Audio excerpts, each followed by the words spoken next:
Olá, meus amados e amadas, espero que seja tudo bem com vocês.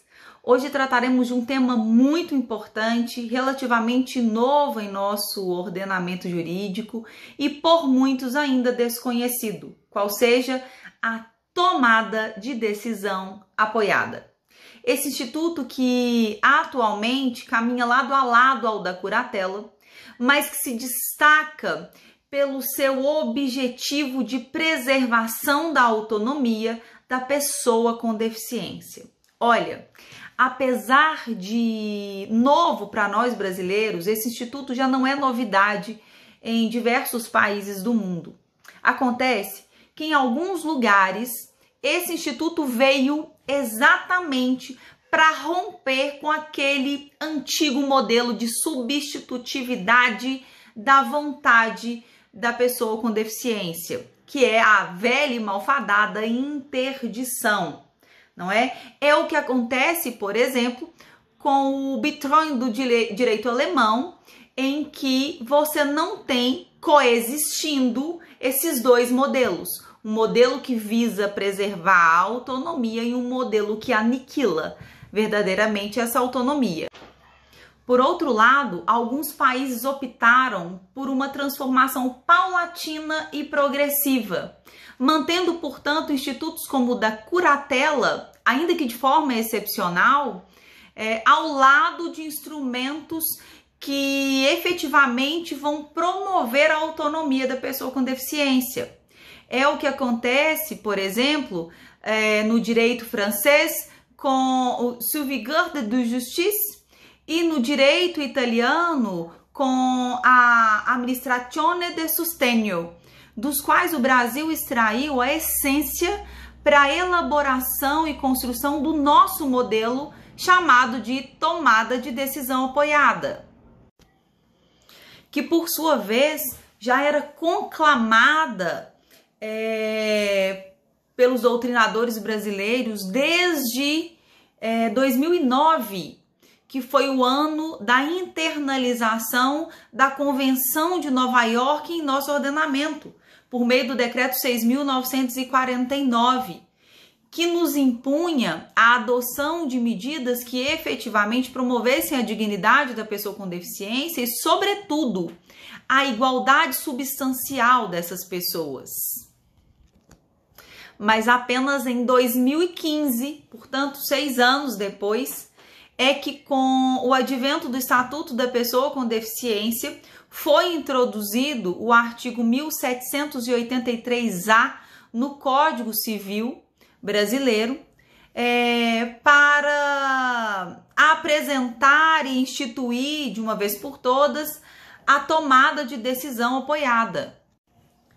E buscando aí uma definição do que seria propriamente dita essa tomada de decisão apoiada, eu gosto muito do que traz o professor Nelson Roosevelt, que é um grande estudioso do tema. Ele fala o seguinte: olha, a tomada de decisão apoiada é uma medida ortopédica, jamais amputativa de direitos.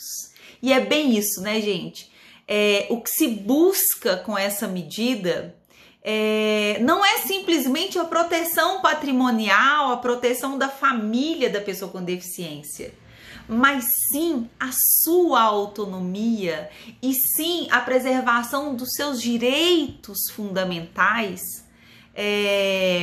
enquanto que na curatela, apesar da significativa evolução do tema no direito brasileiro, ainda se trabalha com uma certa carga de substitutividade de vontades, né? Aqui na tomada de decisão apoiada, não. Aqui quem tem a força, quem tem a decisão, quem tem as rédeas da própria vida é a pessoa com deficiência, que por ter um certo discernimento consegue escolher duas pessoas, e nós veremos daqui a pouco que no direito brasileiro há essa imposição de ser no mínimo 2 pessoas para se fazer esse apoio, para auxiliá-lo nos atos da vida civil em que aquela pessoa com deficiência tenha alguma dificuldade, né?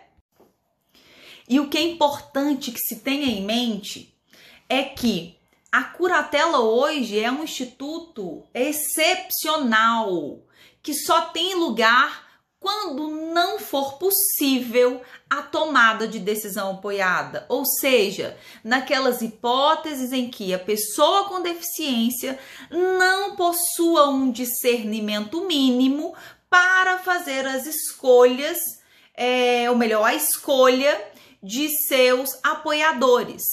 Portanto, nessas situações excepcionais, sim, se vai para essa medida mais radical, mais agressiva, que é a curatela, mas sempre na última hipótese.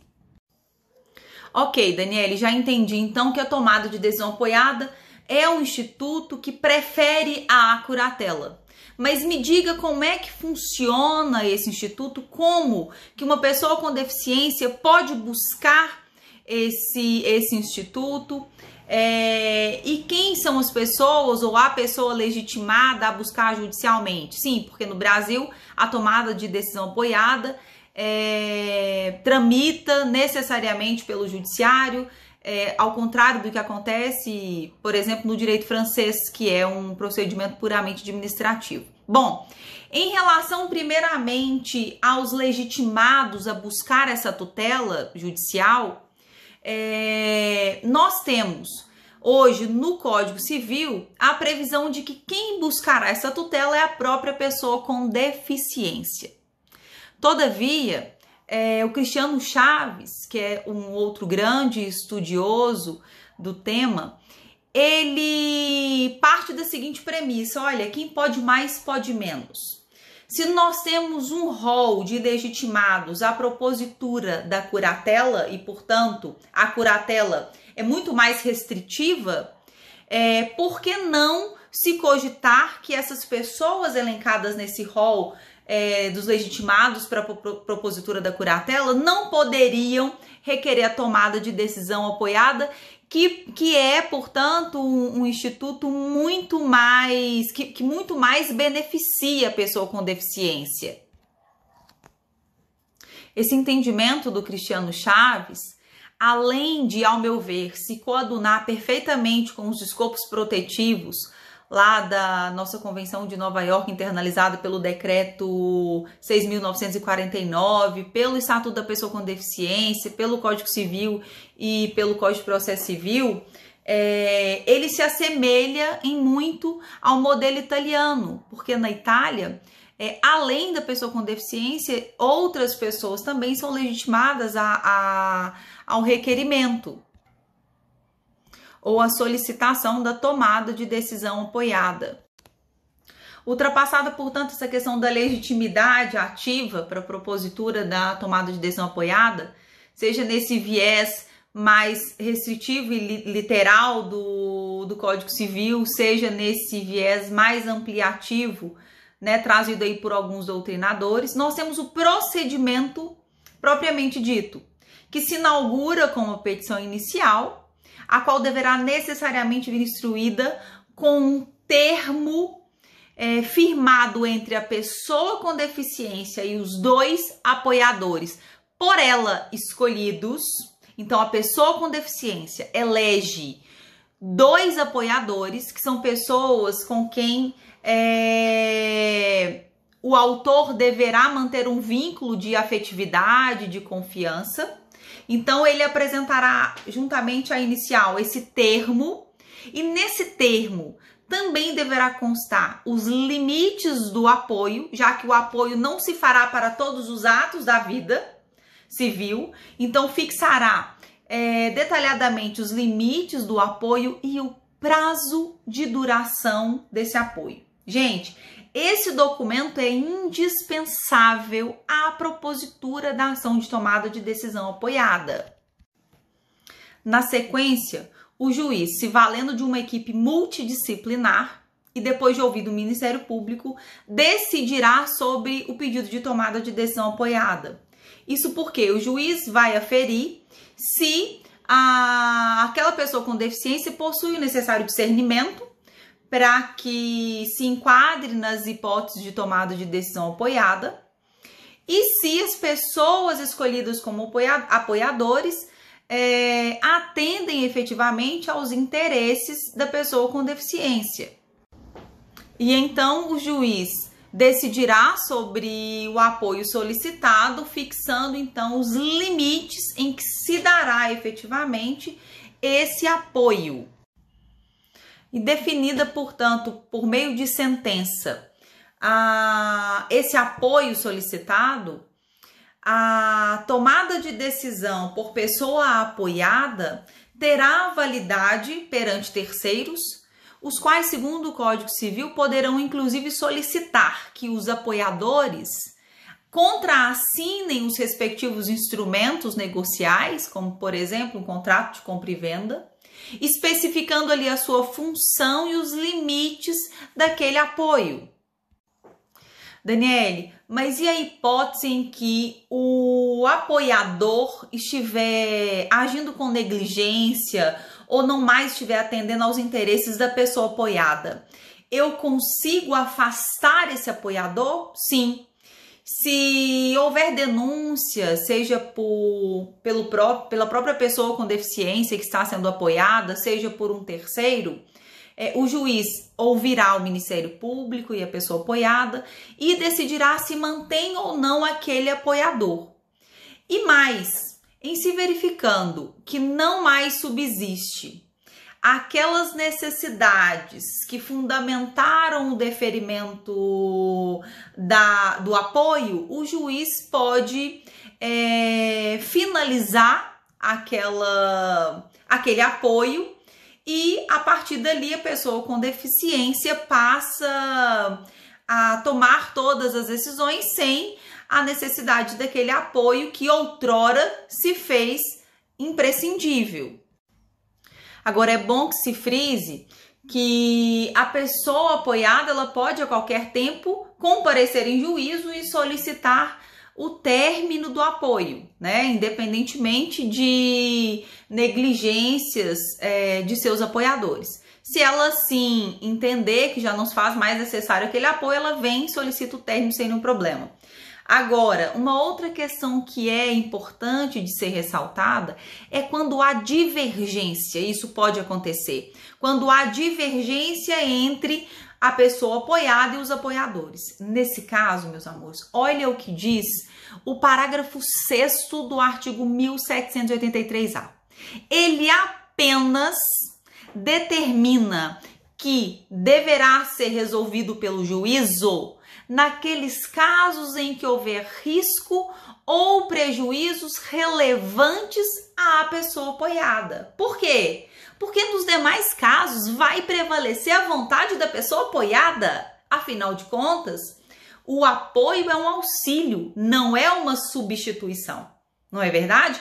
Então, quando houver risco ou prejuízos relevantes, aí sim, houve divergência, vamos para o judiciário, que o juiz, então, vai definir qual é a decisão que irá prevalecer nesse caso. E para finalizar a nossa conversa sobre tomada de decisão apoiada, eu trouxe aqui 3 críticas que a doutrina vem fazendo em relação a esse instituto, que certamente revolucionou aí o tratamento da pessoa com deficiência.